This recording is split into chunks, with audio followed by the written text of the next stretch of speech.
Okay. So, assalamu alaikum to everyone. Am I audible and visible to you guys? आवाज आ रही है मेरी? Hello, hello, hello. Audible, visible? Okay. Tamsila Nazir, welcome. Welcome to the Noon Academy. Faria Nadeem, welcome. New students हैं, जितने भी new students हैं, welcome सब लोगों को नून अकेडमी के ऑनलाइन लर्निंग प्लेटफॉर्म पे वेलकम. वालेकुम अस्सलाम. वालेकुम अस्सलाम. Okay. So yes, 12th biology, 12th grade biology. Yes. Okay. So इस चैप्टर में हमने चैप्टर 1 स्टार्ट किया हुआ है और हम यस यस रिकॉर्डिंग हो रही है. चैप्टर 1 स्टार्ट किया हुआ है और उसमें हमारे पास हमने रिवीजन स्टार्ट किया हुआ है. हमने होमोस्टेसिस की जर्नल चीजें बात कर ली हैं, ऑस्मो रेगुलेशन की बात कर ली है. आज हम बात करेंगे एक्सक्रीशन की. ओके. आज का हमारा प्राइमरीली जो टॉपिक है वो है एक्सक्रीशन और एक्सक्रीटरी प्रोडक्ट्स के ऊपर. Okay. So we will talk about the excretion. So let's get into it और स्टार्ट करते हैं हम एक्सक्रीशन. तो ये हमारा कल हमने डिटेल में डिस्कस कर लिया है. Okay. Osmo regulation marine water में कैसे होता है, फ्रेश वाटर में कैसे होता है. आवाज कम आ रही है बेटा, अपना वॉल्यूम वॉल्यूम वगैरह बढ़ा दो. लैपटॉप ये जो भी यूज कर रही है उसका वॉल्यूम बढ़ा दो. बाकी मैं तो फुल तेज बोल रहा हूँ. बाकी लोगों को आवाज आ रही है सही?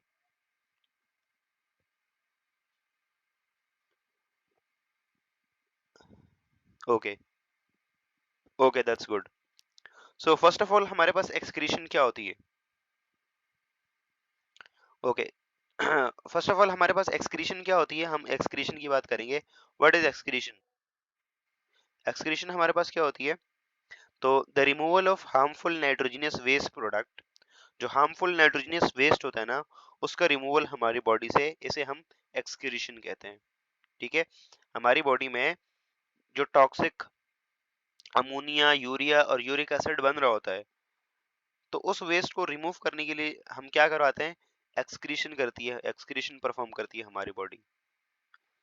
ठीक हो गया. तो ये one of the most important aspect है होम्योस्टेसिस का. हम इससे पहले ऑस्मो रेगुलेशन देख चुके हैं, अभी एक्सक्रीशन की बारी है.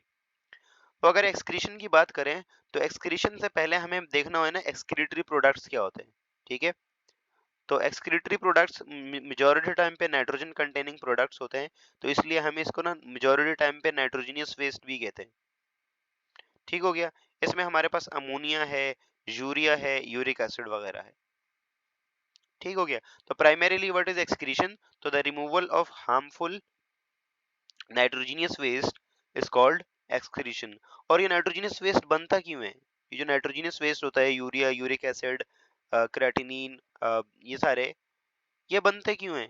तो ये हमारे पास जो प्रोटीन्स होती है ना, proteins, protein slash amino acid, double A slash nucleic acid, N A nucleic acid, इनकी जब मेटाबॉलिज्म होती है ना, तो इसके रिजल्ट में बाय प्रोडक्ट के तौर पे बनते हैं अमोनिया, यूरिया, यूरिक एसिड. ठीक है. तो protein, amino acids, nucleic acids वगैरह की जब मेटाबॉलिज्म होता है, तो उसके रिजल्ट में ये जो बाय प्रोडक्ट्स होते हैं ना, अमोनिया, यूरिया, यूरिक एसिड, ये बन रहे होते हैं. और ये प्रोडक्ट्स हमारे लिए हार्मफुल होते हैं. अगर ये ब्लड में एक्युमुलेट होंगे तो ये टॉक्सिसिटी कॉज करवा देंगे, इसलिए इनको बॉडी में से एक्सक्रीट आउट कराना जरूरी होता है. ठीक है. और इसीलिए हमारी बॉडी फिर क्या परफॉर्म करेगी, एक्सक्रीशन. ठीक हो गया. अब एक्सक्रीशन को फर्दर जाने से पहले हमें देखना पड़ेगा कि what are the excretory products. ठीक है. एक्सक्रीटरी प्रोडक्ट्स क्या है, तो मेजॉरिटी टाइम पे सबसे पहले हमारे पास आता है अमोनिया. अमोनिया का केमिकल फॉर्मूला होता है NH3, आप लोगों को पता है. और ये कब बनता है, ये जब हमारे पास प्रोटीन या अमाइनो एसिड की क्या होती है, डी अमाइनेशन. तो डी अमाइनेशन जब हमारी बॉडी में परफॉर्म हो रही होती है, प्रोटीन्स की, अमाइनो एसिड्स की, जब डी अमाइनेशन होती है ना, तो उसके रिजल्ट में NH3 या अमोनिया बनता है. ठीक है. और इसके कैरेक्टरिस्टिक्स क्या है, तो it is a small gaseous molecule. ठीक है. और ये वाटर के अंदर हाईली सॉल्यूबल होता है, हाईली सॉल्यूबल इन वाटर. ठीक है. और दूसरी बात ये है कि ये लिपिड मेम्ब्रेन जो होती है, यानी कि हमारे सेल की जो मेम्ब्रेन होती है, ठीक है, उसके अक्रॉस या प्लाज्मा मेम्ब्रेन के अक्रॉस आसानी से आ जा सकता है. ठीक हो गया. तो दो तीन कैरेक्टरिस्टिक इसके. सबसे पहले ये बनता कैसे, तो जो अमाइनो एसिड्स होते हैं, आपको पता है अमाइनो एसिड्स, आप लोगों ने जर्नल फार्मूला पढ़ा होगा, COOOH. ठीक है. यहाँ से NH2, एक जगह पे R लगा दिया और एक जगह पे H लगा दिया, ये जर्नल फार्मूला पढ़ा होगा. ठीक है। तो ये आप लोगों के पास ये अमाइन ग्रुप होता है ना, NH2 ग्रुप, तो इसकी जब रिमूवल होती है ना, तो उसे हम डीअमाइनेशन कहते हैं। तो ये ग्रुप हमारे पास प्रोटीन्स में होता है, अमाइनो एसिड्स में होता है, कई बार न्यूक्लिक एसिड्स में भी होता है। ठीक है। तो उसकी जब डीअमाइनेशन होती है तो उसके रिजल्ट में हमारे पास अमोनिया बनता है, NH3। यूरिया का केमिकल फॉर्मूला आगे हम देखेंगे क्या है। ठीक है। और उसके बाद ये जो मॉलिक्यूल है ये स्मॉल गैसियस मॉलिक्यूल होता है और ये वाटर के अंदर हाईली सॉल्यूबल होता है। ठीक है। और ये प्लाज्मा मेम्ब्रेन के अराउंड, यानी प्लाज्मा मेम्ब्रेन के अराउंड इसका आसानी से डिफ्यूजन हो सकता है। ठीक है। व्हेन डिसॉल्व इन वाटर, तो ये वाटर के अंदर डिसॉल्व होते ही ये प्लाज्मा मेम्ब्रेन के थ्रू आस पार जा सकता है। तो the nitrogenous waste is highly toxic, ये हाईली टॉक्सिक होता है and remain in the organisms, अगर ऑर्गेनिज्म की बॉडी के अंदर रहे तो ये उसके लिए टॉक्सिक रहता है। वालेकुम अस्सलाम, वेलकम। ठीक है। और इसकी टॉक्सिसिटी कैसे कम होती है? पानी के साथ। ठीक है, पानी के साथ कम होती है। ठीक हो गया। और रिमेंबर, जो NH3 होता है ना, NH3 is much more toxic than urea. ठीक है। यूरिया से 1 लाख टाइम, 1 लाख टाइम, 1 लाख गुना ज्यादा टॉक्सिक होता है यूरिया के कंपैरिजन में।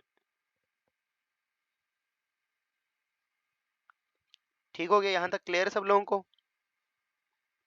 और वाटर अमोनिया की एक्सक्रीशन के लिए, अमोनिया की एक्सक्रीशन के लिए बहुत ज्यादा अमाउंट ऑफ वाटर चाहिए होता है हमें। ठीक है। बहुत ज्यादा अमाउंट वाटर का चाहिए होता है, क्योंकि ये पानी के अंदर डिजोल्व रहता है ना, तो बहुत ज्यादा अमाउंट चाहिए होते हैं हमें पानी का। ठीक हो गया। तो when it is produced, it dissolve in water and remove from the body surface. It is useful in organism because it is not useful भी होगा। अच्छा अच्छा, एक चीज और है कि ये जो NH3 बनता है ना, ये इस तरह से हमारे लिए यूजफुल होता है कि इसकी जो बनने के प्रोसेस में कोई एनर्जी नहीं यूज होती। ठीक है। इसका जो एक्सक्रीशन होता है ना, उसमें एनर्जी यूज नहीं होती। ठीक है। ऑल्दो एक large amount of water use होता है, लेकिन एनर्जी यूज नहीं होती। ठीक है। तो इसका एक एडवांटेज है ये बस। बाकी इसके अलावा ये जो NH3 है ना, ये उन लिविंग ऑर्गेनिज्म का एक्सक्रीटरी प्रोडक्ट होता है जिनका वाटर सप्लाई बहुत ज्यादा होता है। ठीक है। तो जो फिशेज होती हैं, ठीक है, उनका होता है ये। मेजाबिन क्या रिपीट करूं? क्या रिपीट करूं मेजाबिन?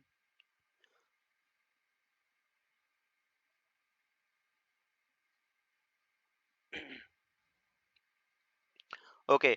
सो हमारे पास जो अमोनिया है, NH3 है, वो डीअमाइनेशन के एज अ रिजल्ट ऑफ डीअमाइनेशन बनता है। ठीक है। अमाइनो एसिड, न्यूक्लिक एसिड या प्रोटीन्स वगैरह का जब डीअमाइनेशन होता है, यानी कि उनसे NH3 ग्रुप निकलता है, तो दिस इज कॉल्ड डीअमाइनेशन, उस रिजल्ट में बनता है। ठीक है। ये हाईली टॉक्सिक होता है। ठीक है। इसके अलावा ये स्मॉल गैसियस मॉलिक्यूल है और पानी के अंदर हाईली सॉल्यूबल होता है। ठीक है। ये लिपिड मेम्ब्रेन के सराउंड के लिपिड मेम्ब्रेन के अक्रॉस आसानी से डिफ्यूज हो जाता है एक जगह से दूसरी जगह। ठीक हो गया, ये इसके कुछ जर्नल कैरेक्टरिस्टिक्स हैं। फिर ये रिलीज कैसे होता है, बॉडी में से बाहर कैसे आता है? तो इसको रिलीज करने के लिए लार्ज अमाउंट ऑफ वाटर चाहिए होता है। ठीक है, लार्ज अमाउंट ऑफ वाटर। ठीक हो गया। और ये यूरिया से 1 लाख टाइम, 1 लाख गुना ज्यादा टॉक्सिक होता है। ठीक हो गया।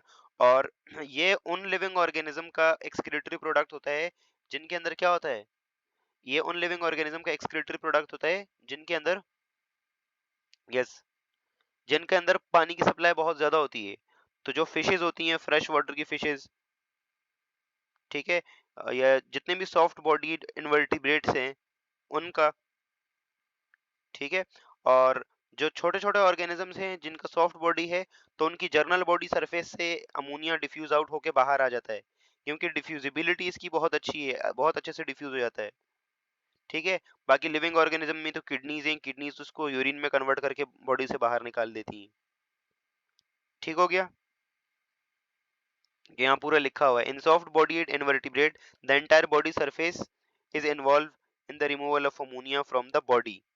In fishes, most of the ammonia is excreted out through gills, as ammonium ion, with the kidneys playing minor role while the kidneys play.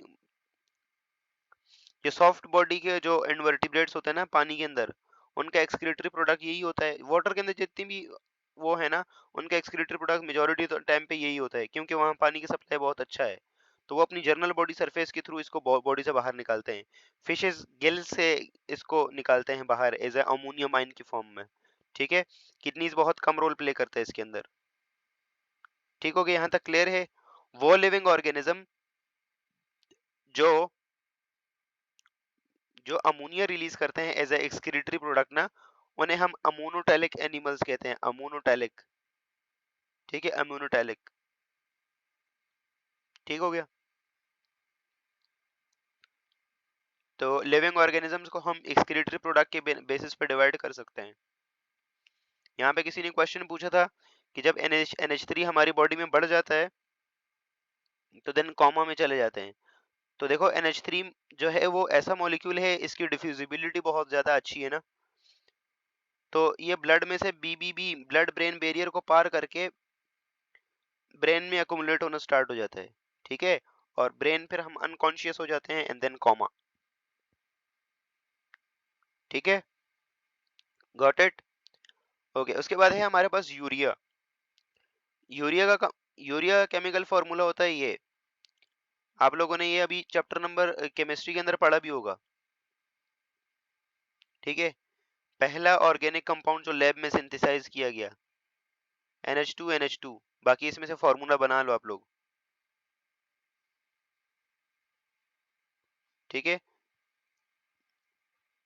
No उजाला ये नहीं है, CO NH2 है, NH2 NO2 नहीं है। ठीक है, ओके, ये फॉर्मूला ये होता है CO NH2 का ट्वाइस। ओके, दूसरे नंबर पे हमारे पास यूरिया है। यूरिया आप लोगों को लास्ट टाइम पहली वाली बुक में आप लोगों को उसमें ना यूरिया साइकिल इंक्लूडेड था, यूरिया साइकिल जो कि लिवर में हो रहा होता था। ठीक है, ओके, स्लाइड भेज दूंगा मैं। तो हमारे पास यूरिया जो है लिवर में बन रहा होता था, उसका केमिकल फॉर्मूला ऐसा होता है।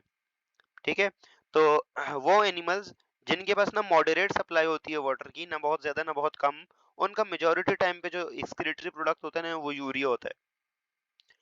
अमोनिया बहुत टॉक्सिक है। ठीक है, और उसके साथ साथ उसके एक्सक्रीशन के लिए बहुत ज्यादा पानी चाहिए। तो जो टेरेस्ट्रियल लिविंग ऑर्गेनिज्म है वो तो भाई अमोनिया अपना मेजर प्रोडक्ट नहीं रिलीज कर सकते ना, तो फिर हमारी बॉडी क्या करती है, वो जो अमोनिया होता है उसको पकड़ के यूरिया में कन्वर्ट कर देती है। ठीक है, कुछ एनर्जी का यूज करके यूरिया में कन्वर्ट कर देती है। ठीक है, और फिर यूरिया में हमें जो वाटर की रिक्वायरमेंट होती है ना वो बहुत कम होती है, इतनी ज्यादा नहीं होती। ठीक है, और ये हमारे पास 1 लाख टाइम लेस टॉक्सिक भी होता है अमोनिया के कंपैरिजन में, उसके कंपैरिजन में लेस टॉक्सिक होता है ये। ठीक है, ओके, तो urea is excretory product of mostly land animal, जो लैंड एनिमल्स होते हैं ना, और like mammals and many amphibians, shark and few bony fishes, कुछ शार्क और फ्यू बोनी फिशेस का भी ये होता है। These animal can not afford the lose of water of the body during excretion of nitrogenous waste. ठीक है, तो इसीलिए देखो ये एनिमल्स अपनी बॉडी में से क्या कर सकते हैं कि मतलब बॉडी में से जो वाटर का लॉस है ना उसको बेयर नहीं कर सकते, तो इसीलिए वो पहले अमोनिया को यूरिया में सॉरी यूरिया को अमोनिया में अरे भाई, अमोनिया को यूरिया में कन्वर्ट कर देते हैं और फिर बॉडी में से रिलीज हो जाता है। ठीक है, और ये 1 लाख टाइम लेस टॉक्सिक होता है अमोनिया के कंपैरिजन में, और इसलिए इसको आसानी से टॉलरेट कर सकते हैं अगर ज्यादा कंसंट्रेशन भी आ जाए तो। ठीक हो गया, ओके, उसके बाद हमारे पास है urea is produce as a result of metabolism liver of from ammonia. Yes, ammonia के उसमें बनता है, लिवर में बनता है, आप लोगों को यूरिया साइकिल पढ़ाया हुआ है। ठीक है, initially NH3 is produced. NH3 कैसे बनता है? डीअमाइनेशन। ठीक है, वो कार्बन डाइऑक्साइड के साथ कंबाइन होता है और हमारे पास इस प्रोसेस में एटीपी का यूज होता है। सॉरी, एटीपी का यूज होता है। वन ऑफ द मेजर जो रीजन है यूरिया का, जो आप समझ सकते हैं कि कॉन्स है, वो ये है कि इसमें ना एनर्जी यूज होती है। जब अमोनिया को यूरिया में कन्वर्ट किया जाता है ना, तो लिवर में जो यूरिया साइकिल चलता है उसमें एनर्जी यूज होती है। ठीक है, तो इसका एक ये लूप फॉल है। बाकी जो है ये लेस टॉक्सिक होता है, कम पानी चाहिए होता है इसको रिलीज करने के लिए। ठीक है, इतना बाकी कोई मसला नहीं होता। ठीक है, और यूरिया बहुत ज्यादा इंपॉर्टेंट है, ये एज अ फर्टिलाइजर्स भी यूज होता है, क्योंकि इसके में अंदर नाइट्रोजन है, कार्बन, ऑक्सीजन, तो फर्टिलाइजर्स बहुत अच्छे तौर पे मतलब काम कर सकता है ये एज अ फर्टिलाइजर। ठीक है, इसके साथ साथ इसके साथ साथ लास्ट में है urea combine with water and excreted out along with urine. ठीक है, बस दैट्स इट। ठीक हो गया। देन इसके बाद लास्ट में हमारे पास है यूरिक एसिड। यूरिक एसिड, तो यूरिक एसिड का हमारे पास क्या है, ये जो यूरिक एसिड होता है ना, ये उन लिविंग ऑर्गेनिज्म का एक्सक्रीटरी प्रोडक्ट होता है जो कि पानी के लॉस को बिल्कुल ही बेयर नहीं कर सकते। तो जो टेरेस्ट्रियल एनिमल्स होते हैं, जो डेजर्ट में रहते हैं, specially specially birds, reptiles, mammals. ठीक है,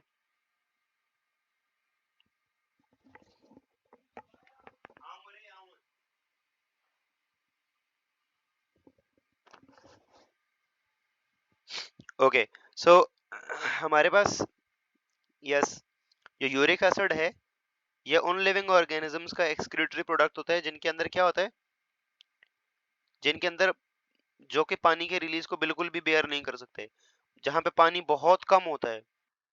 अमोनिया वहां होता है, अमोनिया वहां होता है जहां पानी की सप्लाई बहुत ज्यादा होती है। यूरिया वहां होता है जब पानी की सप्लाई मॉडरेट होती है, और यूरिक एसिड वहां होता है जब पानी की सप्लाई बहुत कम होती है।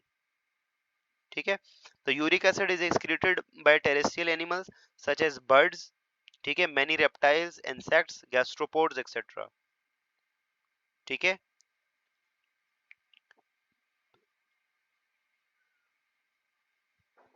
और ये पानी के रिलीज को ना मिनिमाइज मिनिमाइज कर देते हैं।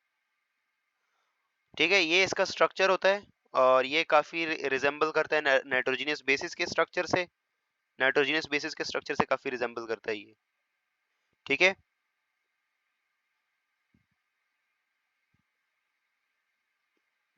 और हमारे पास ये पानी के अंदर ना बिल्कुल एक्सट्रीमली इसकी सॉल्युबिलिटी बहुत कम होती है, तो इसलिए कई सारे लिविंग ऑर्गेनिज्म इसको ना पैलेट्स की फॉर्म में रिलीज करते हैं, जैसे बर्ड्स वगैरह।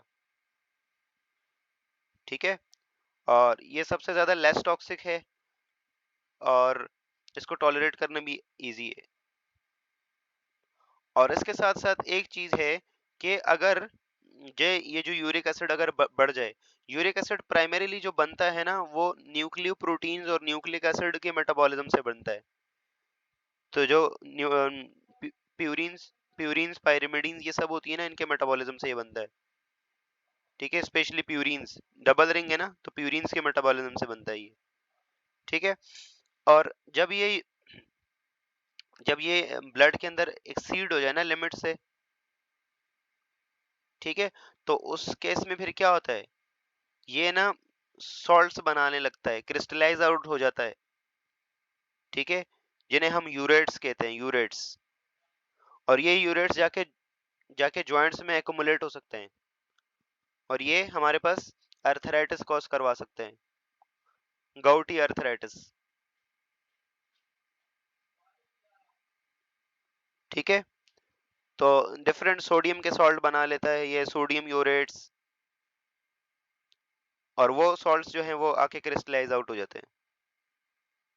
ठीक है, और इसकी भी हमारे पास फॉर्मेशन में, यूरिक एसिड की फॉर्मेशन के लिए भी एटीपी की रिक्वायरमेंट होती है। ठीक हो गया, यहाँ तक क्लियर है। इसका फॉर्मूला कुछ ऐसा होता है, बाकी होप सो यहाँ तक क्लियर हो गया होगा। कल की क्लास में हम ना ऑनवर्ड एक्सक्रीटरी सिस्टम स्टार्ट करेंगे मैन का, यूरिनरी सिस्टम। ठीक है, चलें, होप सो अब मिलते हैं कल। Now I have to leave the class, और जितने भी कंफ्यूजन है विल टॉक अबाउट टुमारो इंशाल्लाह। अल्लाह हाफिज, थैंक यू सो मच।